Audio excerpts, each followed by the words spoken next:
Había anunciado en la clase anterior, vamos a estudiar la naturaleza jurídica de la acción pauliana. Sobre este punto hay tres alternativas. Hay autores que sostienen que la acción pauliana es una acción de nulidad, otros autores sostienen que es una acción de inoponibilidad, y finalmente hay una tercera postura que afirma que la acción pauliana es una acción indemnizatoria. A ver, esto nos lleva a que hagamos algún recuerdo de materias que examinamos en Derecho Civil 1. ¿Qué es la nulidad? Es una sanción civil por la falta u omisión de requisitos exigidos por la ley para el valor del acto o contrato, según la naturaleza o especie del mismo, o la calidad o estado de las personas, y cuyo efecto consustancial es retrotraer a las partes al estado anterior a la celebración del acto o contrato. Esa es la nulidad. Es decir, en la nulidad hay un vicio en el origen del acto o contrato. Por eso que se dice que es una ineficacia originaria. ¿Qué es la inoponibilidad? Es una sanción también de ineficacia a los actos y contratos, en virtud de la cual no podemos hacer efectivo las consecuencias de ellos con relación a los terceros. Entonces, veamos qué es en esencia esta acción pauliana que permite dejar sin efecto los contratos celebrados por los deudores en fraude o en perjuicio de sus acreedores y concurriendo los demás requisitos legales. En especial, este dolo especial llamado fraude pauliano o mala fe pauliana. Para don Arturo Alessandri, la acción pauliano revocatoria era una acción de nulidad. ¿Por qué? Porque la ley emplea en el artículo 2468 la expresión rescindibles. Y nosotros sabemos que cuando hablamos de rescisión, la ley se está refiriendo a un tipo de nulidad, cuál es la nulidad relativa. Entonces, Arturo Alessandri decía, mire, esta es una acción típica de nulidad, porque él asumía la existencia de un vicio originario. Sin embargo, esa tesis fue desestimada. ¿Por qué? Porque don Manuel Somarriba es aquel autor que sostuvo que la acción pauliana no es una acción de nulidad, sino que una acción de inoponibilidad. Una típica acción de inoponibilidad por fraude, que implica que el acreedor no le afecta el acto y por ello puede pedir su revocación. A ver, acuérdense que las inoponibilidades de fondo son aquellas en que se omite un requisito que lesiona los intereses de un tercero. Entonces, en este caso, se lesionan los intereses del acreedor por la consumación de un acto existiendo de por medio el fraude pauliano. Y es por ello que el acreedor entonces puede pedir su revocación. El hecho de que el acto se revoque hasta el monto del crédito del acreedor es un buen argumento en favor de esta tesis. Porque acuérdense que si esto fuera nulidad, el acto caería en principio en su integridad, o sea, nulidad total. Porque no es concebible una nulidad parcial.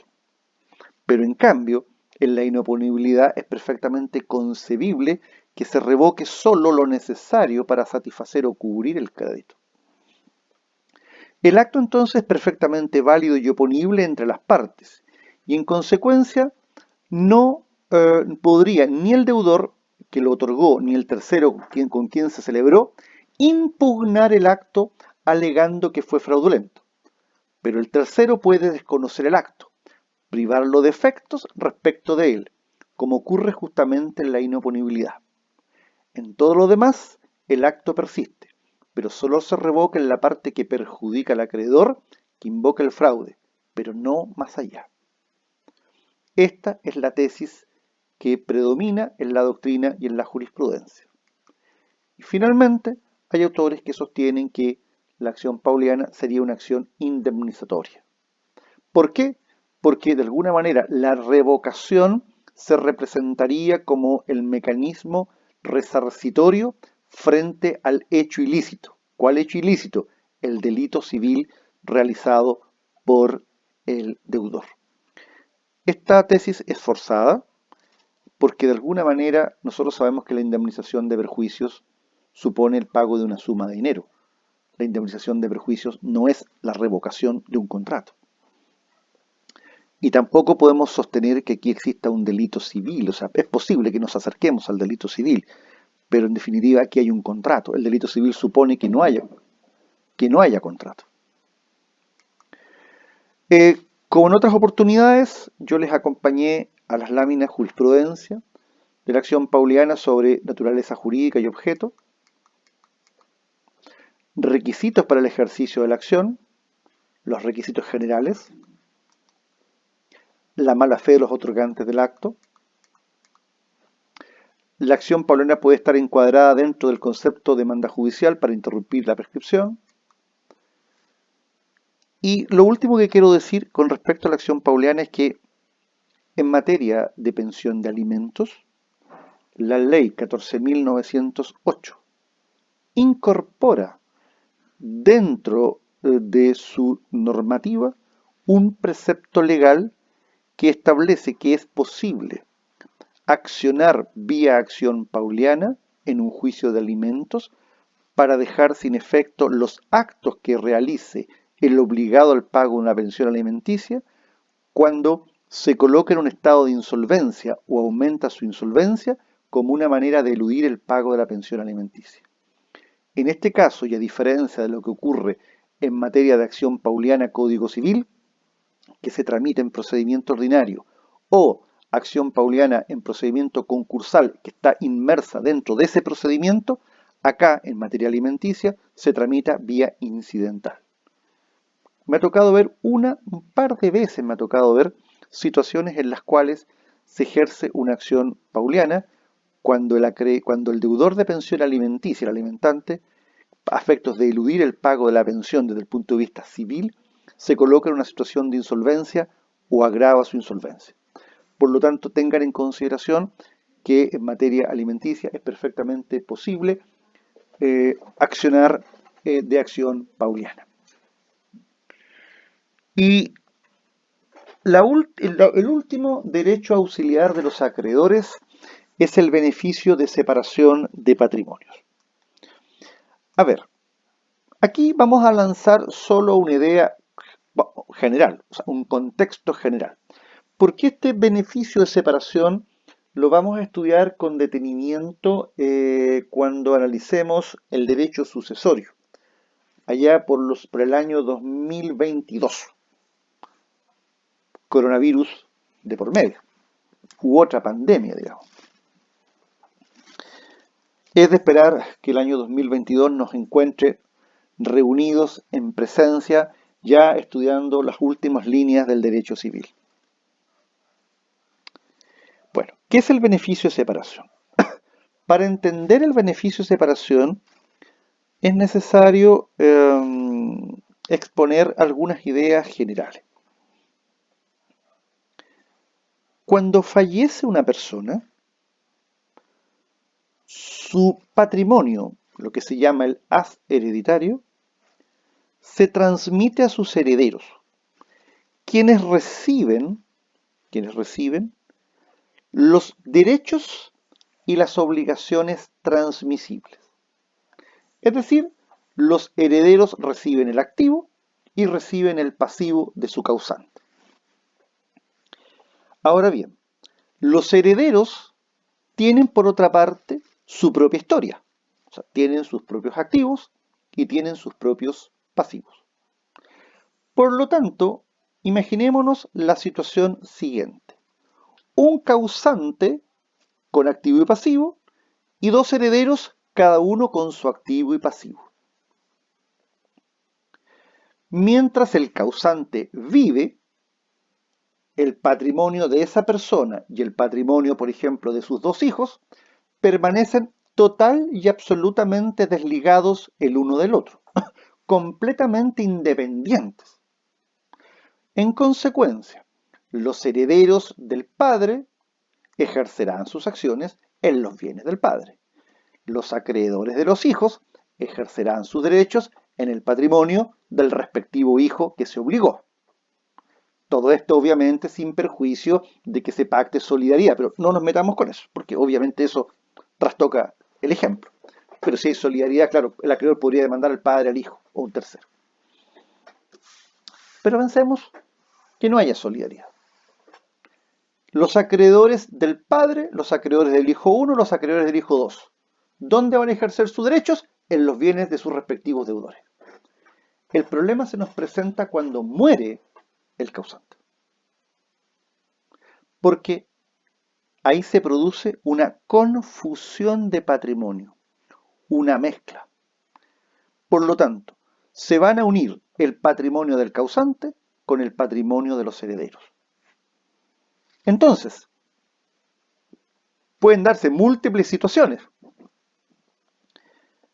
Por ejemplo, si el causante era un hombre de fortuna, el patrimonio del heredero, del punto de vista del activo, se va a ver incrementado y los acreedores en términos generales van a tener más bienes donde hacer efectivos los créditos.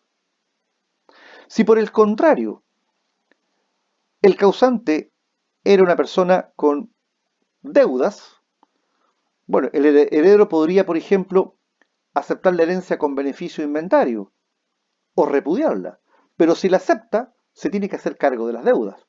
Y ello podría traer como consecuencia que los acreedores personales del heredero tengan que compartir con los herederos del causante los escasos bienes que puedan quedar.